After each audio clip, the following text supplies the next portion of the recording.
I'm Rachel, this is Nicola, Nadine, Andrew and Kent. Our project, as you can see from the first slide, is Wellbeing in DEWNR. So Will says in his song, clap along if you know what happiness is to you. Can you guys put your hands up if you know what wellbeing means to you? Now, hands up if you know what wellbeing means to the person sitting next to you, regardless of whether you know them or not. These questions are really important when trying to define what wellbeing means, particularly to an organisation as diverse as DEWNR. Why address wellbeing? There's many reasons. Some of them are increasing staff happiness, increasing productivity, reducing sick leave, improve the feeling of inclusion, and making DEWNR an employer of choice. So, the answer to what wellbeing is in DEWNR, and we've thought about this quite a lot, is a whiz-bang wellbeing strategy that's going to solve everything. Here's a little insight into how we came up with this. The answer to the ultimate question of life, the universe, and everything is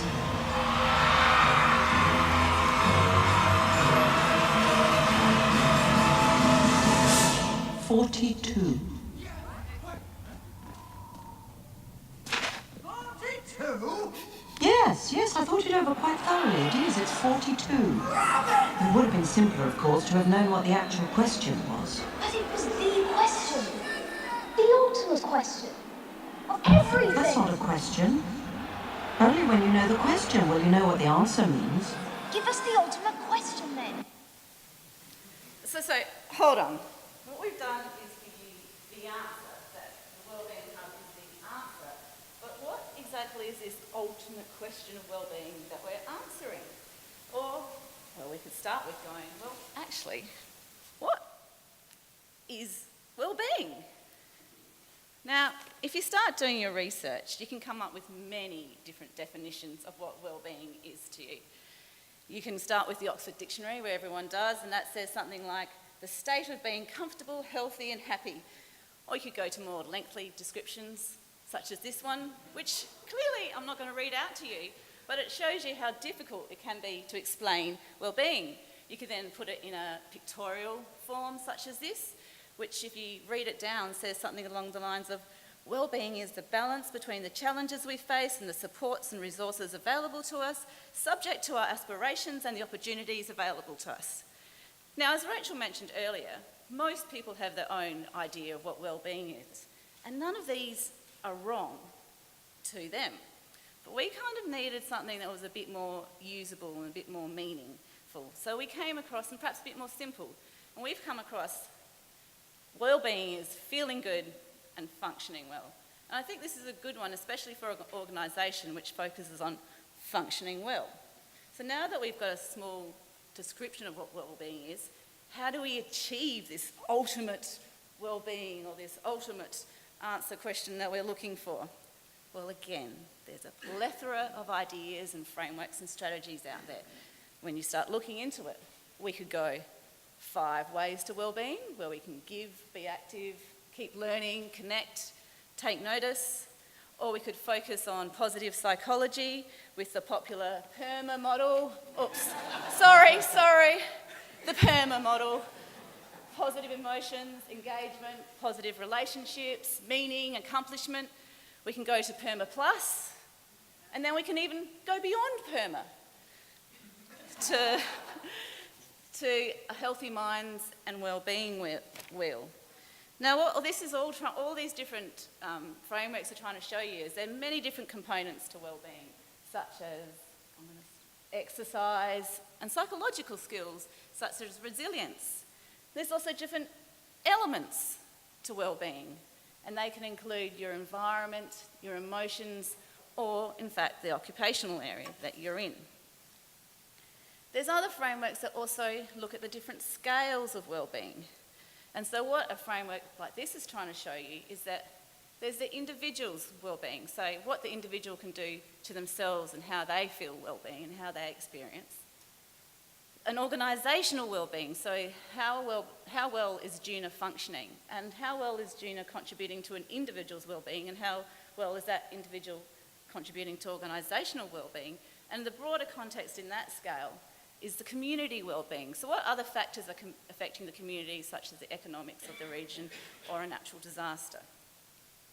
And with that context in mind,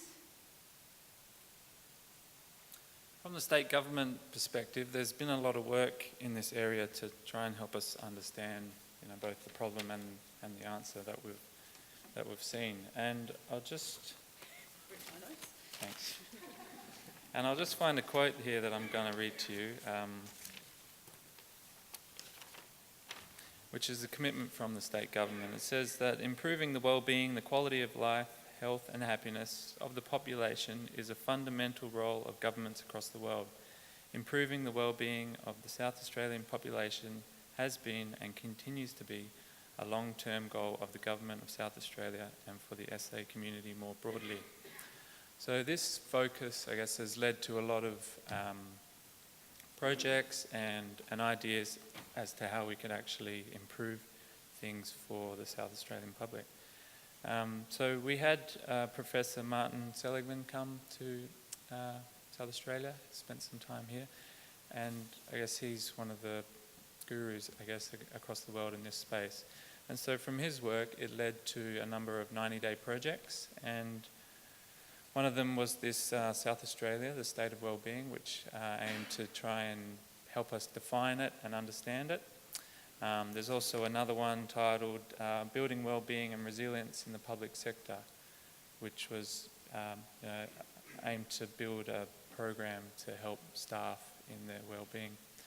And if you come closer to home for our staff perspective, across the board there are a number of initiatives. So this is PIRSA and their Healthy Me at PIRSA on their intranet with some videos and guidelines on a number of things. DEWNR also have some information in this space, a few links there. DPC, some more content, mostly to external organisations.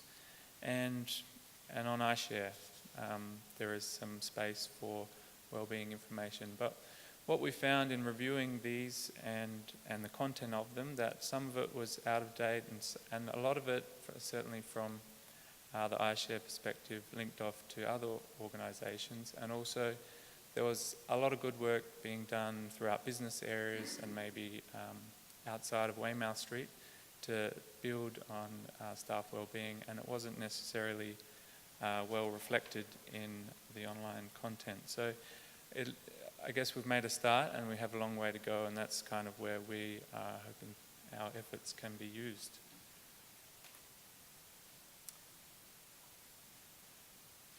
So it turns out we discovered DEWNR's already doing a lot and has been for some time around wellbeing. Example is the Healthy Parks, Healthy People strategy, which is really about recognising that DEWNR has a lot to offer to community wellbeing. We also have a range of programs which are about building individual wellbeing, like employee assistance and flexible working arrangements. What's missing from this picture, though, when you compare it to the previous slide, is clarity for employees about what's available and what's relevant and where do we find it. So there's all these things happening. It's not obvious where to find it. So we did eventually arrive at what we're going to do, which is really about a wellbeing hub, collecting all this information together, collecting information about what initiatives are in place at DEWNR for staff to support individual wellbeing, to support staff's individual wellbeing, and we've worked with the organisational performance branch and the workplace health and safety team, and established that this collection of information into a hub would be a useful starting point for improving DEWNR's approach to staff wellbeing. So this is just one form that a hub might take, might be a website. This is just a mock-up example. of what it might look like. We've been thinking a lot about it, and we're very keen to recognise the audience that this might have, whether it's individual staff or managers working with their team, about what information would draw them in and make it useful. So in this example, we're trying to draw people in with questions like, what can I do? Taking personal responsibility for my individual wellbeing, what things can I do? This is just a list of things. We thought arranging it into categories like physical, mental and social health and wellbeing might be a useful way. Someone's already looking after their physical wellbeing, they might not have thought much about social or mental. And the other thing we're trying to put, again, this is just a draft, but what is DEWNR doing? We really see DEWNR's role as an enabler for staff to look after themselves, and there is a whole range of stuff that DEWNR are doing that staff might not be aware of. That's what might go in that part of the site.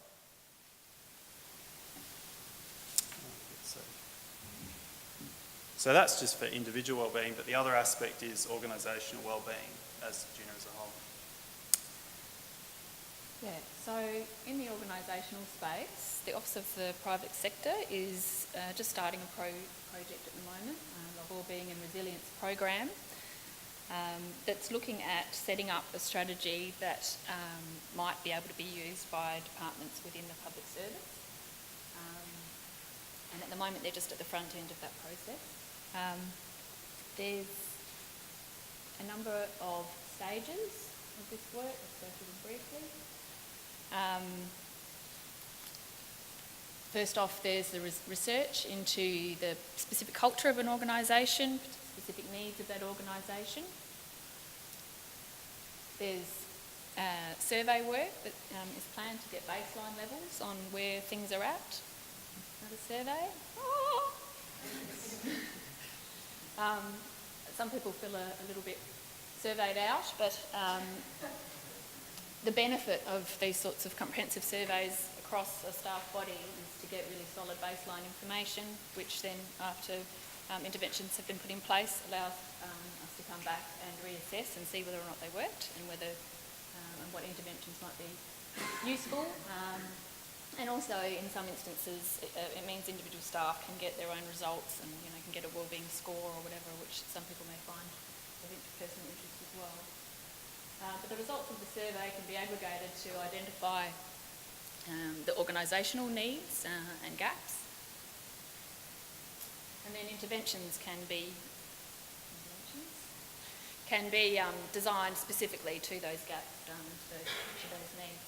And the last step, which is very important, is to embed those interventions into the organisational culture and structure so that we've got an ongoing process and build up that resilience.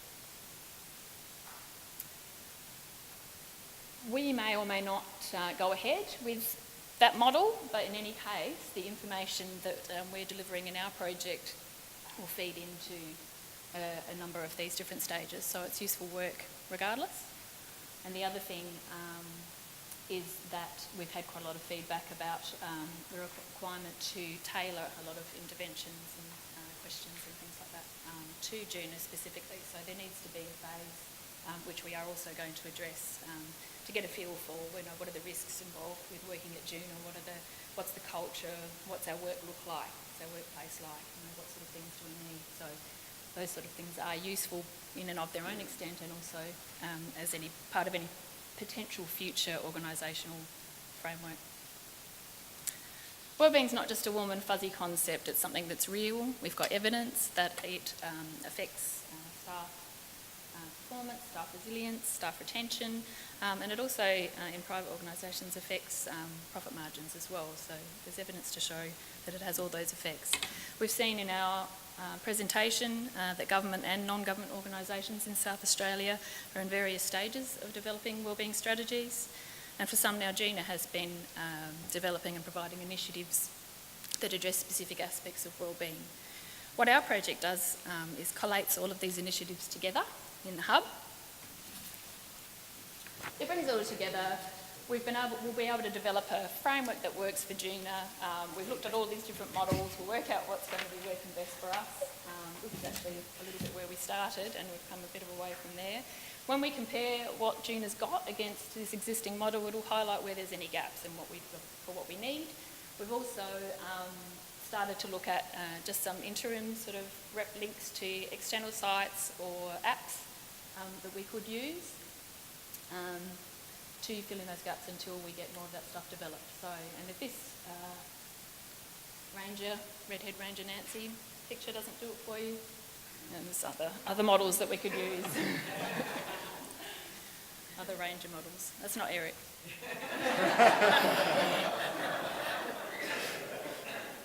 And that's it, thank you.